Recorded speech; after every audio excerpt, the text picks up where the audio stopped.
Chris, welcome, man. Always great to talk to you and good to see you again. You're in a different position now in the NFL, in free agency, looking for another opportunity, a new team. How are you approaching that? Oh man, literally, I am working my butt off right now. I'm literally taking my time, making the right choice on, what fits Christopher Hubbard, man. And I've just been taking that time and just also during this time and just enjoying family time as well.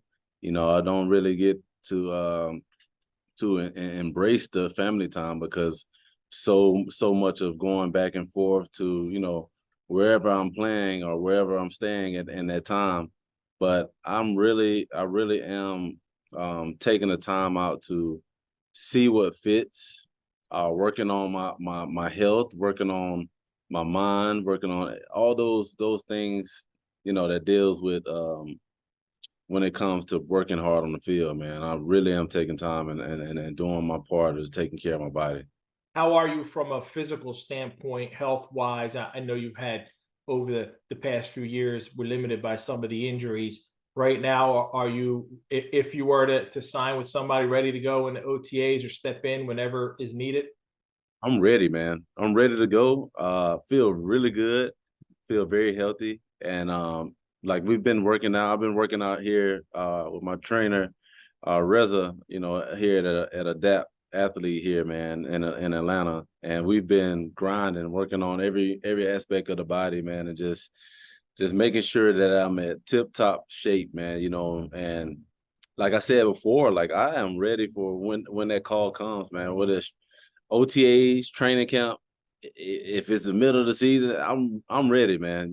Like I said, I'm just taking my time to because I know I am a veteran O lineman. I've been here, for a long period of time. So I'm just staying ready, bro. Staying ready. What was last season like for you with the Cleveland Browns? It was a different kind of year for the team, right? They start off with Jacoby Brissett waiting for Deshaun Watson to step in, and obviously they don't get to where they wanted to be. Finished 7-10, didn't make the playoffs. A lot of high expectations for him, but it was difficult as he only came back and played the final handful of games. What was that whole year like? Ah man, the whole part of embracing, when we signed Deshaun and um we had Jacoby, we had a lot of new faces in the locker room, man, and just building the whole team up. I really feel like from my standpoint, it was a brotherhood, man. And in there we embraced the fact that we had Jacoby, we had to step in. Jacoby had to step up and play, and he did. And we had other guys to come in. We have Chubb, we have our receivers, Amari Cooper, a lot of those guys, man, that stepped up and stepped in and helped Jacoby in the process before Deshaun was able to return. The process was very, very amazing to see because we started off training camp. We didn't know what was going to happen during that part because we had Deshaun the whole time and OTAs getting prepared to start and getting prepared to go. And, here comes everything else unfolding. Then we have Jacoby coming in and taking over as starter. I mean, that's like any season. If I'm just hypothetically saying, like, even if Deshaun was injured or something beforehand, it would have happened. Jacoby would have been our starter quarterback. So Jacoby stepped in, did an amazing job, and he got in there and came in daily and just an all around pro, man. I think the whole process was amazing to see, amazing to watch because after everything has transpired, man, he literally, we didn't fall off. Although the outcome was not what we wanted, but we did things week day in and day out to showcase that, man, we're steadily climbing the ladder, getting better 1% each day. You know what I mean? So it wasn't the outcome that we wanted, but it was a learning experience. What did you see from Deshaun, not the football player, but the man? Obviously, he had to be humbled by what he went through. It had to be a difficult experience for everyone involved because you don't know what really transpired and all of that. Did you see a guy who was accountable, who was a good teammate? What did you see out of him? Who maybe showed some growth as a man? Yeah, man, I saw a guy that was hungry, that was willing and able to do everything possible. Um, Off the field, man, he did a lot of great things, man, and just the coaching part of it, just taking everything in, coaching up players here and there, and making sure that everybody's on the same page. I was very impressed on how he took everything, man. Very impressed. Because I know it's not easy with you being in the media, you hearing things left and right. And he approached it as a pro. He approached it as a person that didn't seem like, what the media, how the media portrayed. Like, he didn't show in it, man. He didn't show it at all. So I was very, very, very, very amazed at how he handled everything. And Deshaun off the as far as like the guy that's off the field, very humble, very nice, very, very, very very outspoken person, man. And I've had plenty of conversations with him when it came to the night before the game or before the game that we had conversation. All around great dude, man. What do you think of the Cleveland Browns going into this season? You spent your entire career, Chris, right in the AFC North, from the Steelers to Cleveland. You know that division inside and out. And Pittsburgh settled in with Kenny Pickett last year, actually had a winning year. We know what the Bengals are with Joe Burrow, the team to beat. What do you think the chances are for Cleveland? I think the chances are pretty high, man. The way that they attacked this offseason was very impressive. I saw Andrew Berry, man, like really pull out the big guns, man, if I could say that. You know what I mean? He really did an amazing job of bringing in guys that fit Cleveland, man. And I look at that and it's just amazing to see. And even with the draft, as far as free agency, when free agency hit, he did an amazing job. Even when the draft hit, I feel like they attacked things that they needed to help them succeed in the right way. And I really do feel like, man, they have a really good chance of going to the next level, man, and making that jump. And being there in that atmosphere, like you see the changes, you see the thing, you see the whole shift coming, because guys are inspired, guys are hungry, guys want to win. Uh, every single Sunday, Monday, Thursday that those lights come on, man, when it's time to put those shoulder pads. But I really do feel like it's a shift in Cleveland, man. It really is. What do you feel that you can bring at this stage of your career, Chris? What can you bring to a team as you have conversations and meetings and look for that next opportunity? You got that veteran leadership type ability. As far as playing the versatility on the offensive line, too, do you feel comfortable playing anywhere there? Oh yeah, I feel comfortable playing any position. I mean, wherever you want me to go, wherever I'm needed, you know what I mean. I'm willing to be able to be of service, man, and make sure that I'm doing my job of getting better and taking and studying myself and making sure that I'm doing the things that I need day in and day out, man. You know, a team who was able to get me, there's gonna get a guy that's very hungry. I haven't, necessarily played all out in these past 2 years, but they're gonna get a guy that's very hungry, very, very willing, very knowledgeable, and knows the game at a high level and plays. I play at a high level. I know. I don't want to boast myself, but I love this game with everything in me. And they're gonna get a guy with passion. I'm gonna bring passion. I'm gonna push my players. I'm gonna push the guys around me because I want to win. I want to win a Super Bowl. But before it's all said and done, Chris Hubbard and whatever team I want us to win a Super Bowl, man. Um, and at the end of the day, they're gonna get a lot of fire out of me. They're gonna get everything, every ounce of every blood, sweat, and tears out of me. I promise you that. So, whoever it is, hey, they're gonna be in luck, man.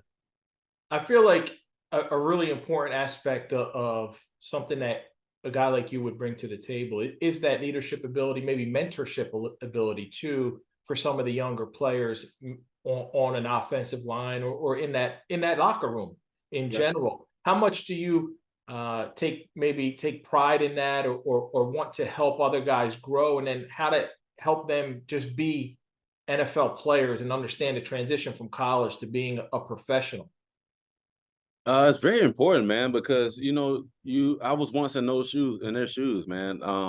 And I think about the time when I came in the league. I had older guys, like Marquise Pouncey, Ramon Foster, Marcus Gilbert. Man, I had David DeCastro.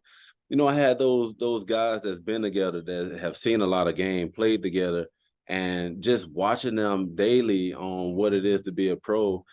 Um, has gotten me to where I am today. Like, if I didn't have that group of guys, man, and just that brotherhood, that fellowship with those guys, man, I don't think Chris Hubbard would be who I am today, man. Um, and I think it's so important for the younger guys to have that, because you're stepping into a league where you don't know. Like, college is totally different. NFL is totally different. The game is completely different. Everybody's amazing. Everybody's great because they're there for a purpose. They're there for a reason. If they wasn't there for a reason, they wouldn't be in that locker room. So being around the guys and bringing them along and showing them the ropes, is just a service of wanting them to be better, wanting them to take that next level, to take that next step, I should say, of being a pro. And it takes work, it takes repetition, and it's not gonna be easy. Sometimes it's things that you don't want to do, but you have to do to take that jump and leap. So, I did it last year, man, with a couple of guys that was on the O line, like Jedrick and James Hudson, man. I did it with those guys, man, just helping them out, and they had a great season last year, man. So I really look at being a mentor, a great thing. It really is. How are you prepared for the next step of your career, man? Whether it's playing a few more seasons and then transitioning out of the NFL and into everything else that you may do afterwards. I know you do a ton of work in the community, and you have your Overcoming Together Foundation. And how have you prepared yourself, and where do you feel you are right now as far as ready, if that were the next step? I'm prepared, man. I think doing interviews and wanting to be uh, a, still a part of the game, and just doing things like with, who knows, NFL Network, man, broadcasting, man. I think that would be my calling, man. I think I would be really good at doing so. Even with giving back to my community, just doing things to do more outreach, man, with touching people and telling my story, man. Telling my story, telling my testimony, man, is part of me, because I want to let the next person know, man, hey, like, I have something too that you may be dealing with. We might be dealing with the same thing. We might have dealt with the same thing, but hey, this is how I got past this. This is how we can work together. And I just want to give back, man. I just always want to give back. And Chris Hubbard is going to do that. I really am. And as far as taking that next step, whether I feel like it might be broadcasting, and I'm also doing other things. So we'll see. We'll see. Tell me a little bit about how you got started with your mental health journey, and what you hope other guys can learn from you. Uh Man, I started back in high school, man. A good friend of mine, ended his life, and I saw the struggles that he was dealing with. And to me, it was very saddening, because we always talk about, in the community, especially the African American community, of it's gonna be okay. Like, don't worry about it, brush it off. We don't need anybody to talk to. But there are things, man, that we need to be able to be successful and to get past mental health. to not get past mental health, but to deal with mental health and to bring it to the forefront. He really that relationship with me and him really got me to where I am. But also too, when I was married, you know, I dealt with a lot of mental health with family, with my new career, with me signing a new deal. Like I didn't know how to really manage all those things at once. And I felt like I did a terrible job, and it really had me in my head, man. It really had me depressed. I had anxiety, man, days that I felt like I couldn't eat, and just sitting in a dark room, just contemplating about life, man, and just seeing where I was, and I knew I needed the help, you know. So,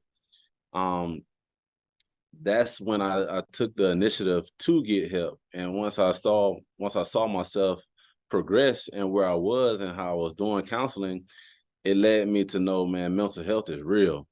You know what I mean? Like mental health is really real. You know, I had an understanding on what it was, on how it can really, you know, really mess with you mentally, physically, and emotionally, because you can tear the people down that's around you. You know what I mean? So I got an understanding, man, and when it came to me to about sharing my story, I was like, man, I wonder how many other people are dealing with the same things day in and day out. And to be able to be a human also playing NFL, like we don't talk about that in the locker room. So it has been my job. I feel like it's been my job to be able to tell the people on what I've been through, how I've seen it happen, and how you can change and how you can use um, different outlooks to be able to get better and to be able to go talk to somebody, to have therapy, to have outdoor workout, to do things that can help you literally help the stigma. So mental health has played a big part, man, in my life. And till this day, man, I will continue to let people know how important it is for them and how they can really change their ways and how they look at mental health. You know, it can really help out in the long run, man, if you just be able to take a step back, look at yourself, and be able to say, like, hey, what am I doing? How can I get better? And who can help me out? So, man, mental health is why I'm here. I really feel like why I'm here, man, and why I'm telling my story. I know you're a man of faith, Chris. How has that helped you in your journey and to develop and get through some of those mental health hurdles and obstacles, knowing that you got the Lord on your side? I'm gonna be honest, man. Like, and no, and with that being said, you know, it hasn't been easy, man. Having the Christian walk is not easy. I've had my struggles. I've had my times where saying, God, why this, why that? You know what I mean? Just frustrated, angry sometimes. But with faith, I believe, man, you know, with faith, I believe in everything that he has done, um, has made me stronger. Like literally has made me stronger, really has made me wiser, man. And you know, when things around me, when those incidents happen, you know, I went to him for guidance.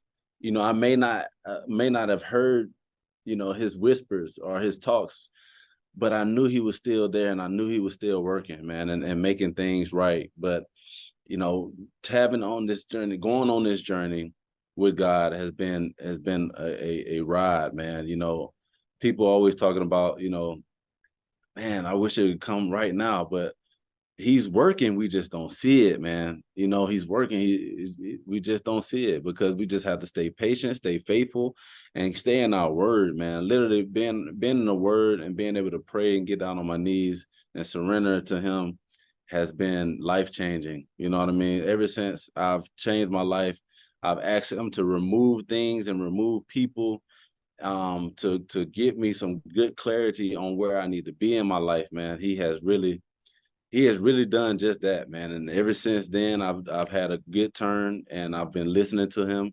I know every day is not easy. Sometimes I'll be like, God, like I don't have it in me today. You know what I mean? But at least he know I'm telling the truth. You know what I mean? At least he know that I'm telling the truth, and that's what matters. That's what matters every day.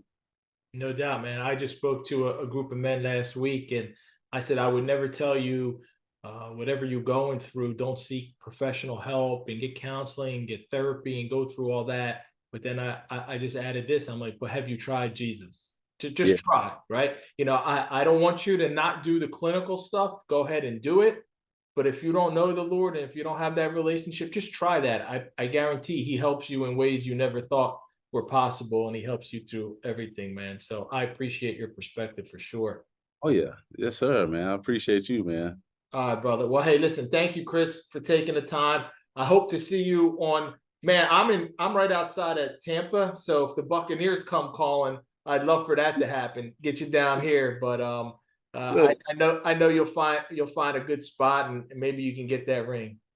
look, man, that'll be amazing, man. Like I said, whoever needs help, look, I'm willing to help out, man. I'm willing to help out in any way I can.